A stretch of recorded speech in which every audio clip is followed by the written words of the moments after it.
ನಾನು ಎಲ್ಲಿಂದ ಶುರು ಮಾಡಲಿ ಅಂತ ನನಗೆ ಗೊತ್ತಾಗ್ತಾ ಇಲ್ಲ. ಯಾಕಂತಂದರೆ ನಿನ್ನೆಯ ವಾತಾವರಣ, ಮೊನ್ನೆಯ ವಾತಾವರಣ ಬೇರೆ ಬೇರೆ ಥರದ್ದೇ ವಾತಾವರಣ ಇರ್ತಕ್ಕಂಥದ್ದು. ಗೊತ್ತಿಲ್ಲ ನನಗೆ. ಯಾವುದೇ ಒಂದು ಹೊಸ ಸಿನಿಮಾನ ಕೈಗೆ ತೊಗೊಂಡಾಗಲೂ ಕೂಡ ಒಂದು ಥರದ ಭಯ ಇರುತ್ತೆ ನನಗೆ. ಏನಕ್ಕೆ ಅಂತಂದರೆ ನನ್ನ ಒಂದು ಬ್ರ್ಯಾಕೆಟನ್ನು ಬಿಟ್ಟು ಬೇರೆ ಕಡೆ ಏನೋ ಹೋಗಿ ಯೋಚನೆ ಮಾಡ್ತೀನಿ ಅಥವಾ ಮಾಡಬೇಕು ಅಂತ ಇಷ್ಟಪಡ್ತೀನಿ ನಾನು. ಜನನೂ ಅದೇ ಇಷ್ಟಪಡ್ತಾರೆ ಅನ್ನೋ ನಂಬಿಕೆಯಲ್ಲಿ ನಾವು ಆ ಥರದೊಂದು ಕೆಲಸನ ನಾವು ಕೈಗೆ ಹಾಕ್ಕೊಂಡಿರ್ತೀವಿ. ಆವಾಗ ಎರಡು ಅಂಶಗಳು ನಮ್ಗೆ ತುಂಬ ಮುಖ್ಯ ಆಗುತ್ತೆ. ಒಂದು ಏನು ಅಂತಂದರೆ ನನಗೇನು ಅನ್ನಿಸ್ತಾ ಇದೆಯಲ್ಲ, ನನಗೆ ಅದು ಅನ್ನಿಸ್ತಾ ಇರುವಂಥದ್ದನ್ನು ಸಾಕಾರ ಮಾಡೋದಕ್ಕೆ ಈ ಥರದೊಬ್ಬರು ನಿರ್ಮಾಪಕರು ಬೇಕಾಗುತ್ತೆ, ಒಬ್ಬರು ಸ್ಟ್ರಾಂಗೆಸ್ಟ್ ಬೇಕಾಗುತ್ತೆ. ಇಲ್ಲಿಗೆ ಆ ಸೈಕಲ್ ಮುಗಿಯಲ್ಲ. ಯಾಕಂದರೆ ಆ ಪ್ರಾಸೆಸ್ಸು ಇದು ಒಂದು ಹಂತ, ಇದು ಎರಡನೇ ಹಂತ. ಮೂರನೇ ಹಂತ ಏನು ಅಂತಂದರೆ ಇದಕ್ಕೆ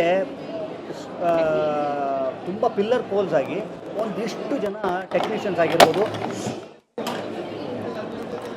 ಸ್ವಲ್ಪ ಎಮೋಷನ್ ಆಗ್ತದೆ.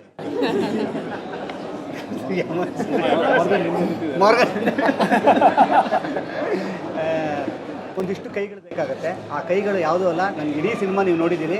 ಇಷ್ಟು ಜನ ಈ ತಂಡ ಏನಿದೆ, ಈ ತಂಡ ಸೇರಿಕೊಂಡು ಕಟ್ಟಿರುವಂಥದ್ದು ತುಂಬ ಮುಖ್ಯವಾದ್ದೇನು ಅಂತಂದರೆ ಈ ಪ್ರಯತ್ನವನ್ನು ನೀವೆಲ್ಲರೂ ಒಪ್ಪಿ ಎಸ್ ನಾವಿದ್ದೀವಿ ಅಂತ ಹೇಳ್ತೀರಾ ಗೊತ್ತಾ, ಆವಾಗ ಆ್ಯಕ್ಚುಲಿ ಇದರ ಸಾರ್ಥಕತೆ ಆಗುವಂಥದ್ದು. ಇವತ್ತು ನಮ್ಮ ಈ ಕಡೆ ಭಾಗ ಏನಿದೆಯಲ್ಲ, ಇದೊಂದೇ ಆದರೆ ಆಗಲ್ಲ. ಆ ಕಡೆ ಭಾಗ ತುಂಬ ಇಂಪಾರ್ಟೆಂಟ್ ಆಗುತ್ತೆ. ಇವತ್ತು ಮೊನ್ನೆ ಎಲ್ಲ ನಾವು ಬೇರೆ ಥರನೇ ಇದ್ವಿ. ನಿನ್ನೆ ಒಂಚೂರು ಬೇರೆ ಥರ ಇತ್ತು.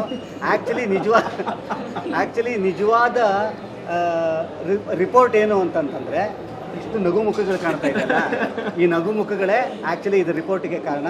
ಇದಕ್ಕೆ ಈ ನಗುಗೆ ನಾವಲ್ಲ ಕಾರಣ, ಆ್ಯಕ್ಚುಲಿ ನೀವುಗಳ ಕಾರಣ ಆಗಿದ್ದೀರಿ. ನೀವೆಲ್ಲರೂ ಭಾಳ ಪ್ರೀತಿಯಿಂದ ಈ ಸಿನಿಮಾನ ಚೆನ್ನಾಗಿದೆ ನೋಡಿ ಅಂತ ಇನ್ನೊಬ್ರಿಗೆ ಹೇಳ್ತಾ ಇದ್ದೀವಿ ಗೊತ್ತಾ, ಅದಷ್ಟೇ ಕಾರಣ ನಾವು ಇಷ್ಟು ಜನ ಇಲ್ಲಿ ನಗಲಿಕ್ಕೆ ಕಾರಣ. ನಮ್ಮ ಪ್ರಯತ್ನವನ್ನು ನಿಮ್ಮದೇ ಮಗು ಅಂತ ಅನ್ನೋ ಥರದಲ್ಲಿ ಇವತ್ತು ನೀವು ಸ್ವೀಕರಿಸಿದ್ದೀರಾ ಅಂತ ಅನ್ನೋದಾಯಿತು ಅಂತಂದರೆ ಇದು ಒಂದು ಕನ್ನಡ ಚಿತ್ರಕ್ಕೆ ಸಿಕ್ಕಂಥ ಗೆಲುವಿದು.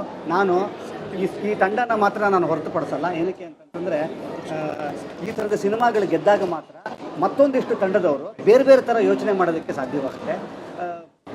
ಈ ಥರ ಸಿನಿಮಾಗಳು ಗೆಲ್ಲೋ ಅಂಥದ್ದು ಕೂಡ ಅನಿವಾರ್ಯತೆ. ಒಂದು ಚಿಕ್ಕ ಸ್ವಾರ್ಥ ನನಗೆ ಏನು ಅಂತಂದರೆ, ಒಬ್ಬ ಕನ್ನಡಿಗನಾಗಿ, ಒಬ್ಬ ಕರ್ನಾಟಕದ ನನಗೆ ಕನ್ನಡದಲ್ಲಿ ಬೇರೆ ಬೇರೆ ಥರ ಸಿನಿಮಾ, ಒಬ್ಬ ನೋಡುಗನಾಗಿಯೂ ಕೂಡ ನನಗೆ ಹಲವಾರು ಥರದ ಸಿನಿಮಾಗಳನ್ನ ನೋಡುವಂಥ ಅವಕಾಶ ಈ ಥರದ ಸಿನಿಮಾಗಳಲ್ಲಿ ಗೆದ್ದಾಗ ಮಾತ್ರ ಆಗಲಿಕ್ಕೆ ಸಾಧ್ಯ. ಇದೇನಿಲ್ಲ, ಈ ಒಂದು ಶೋ ಆಗಿರ್ಬೋದು, ಈ ಒಂದು ಪ್ರೆಸ್ ಮೀಟ್ ಆಗಿರ್ಬೋದು, ಏನೇ ಇಲ್ಲ, ನಿಮ್ಗಳಿಗೆ ಥ್ಯಾಂಕ್ಸ್ ಹೇಳೋದಕ್ಕಷ್ಟೇ ನಾವು ಬಂದಿರೋದು ಅಂತಿದ್ದಿಲ್ಲಿಯೇ. ಇಷ್ಟು ಕೋಟ್ಯಾಂತರ ಕೋಟಿ ಕನ್ನಡಿಗರು ಇವತ್ತು ನೋಡಿ ಇದನ್ನು ಮೆಚ್ಚಿಕೊಂಡು ಅಪ್ಕೊಂಡಿದ್ದೀರಿ.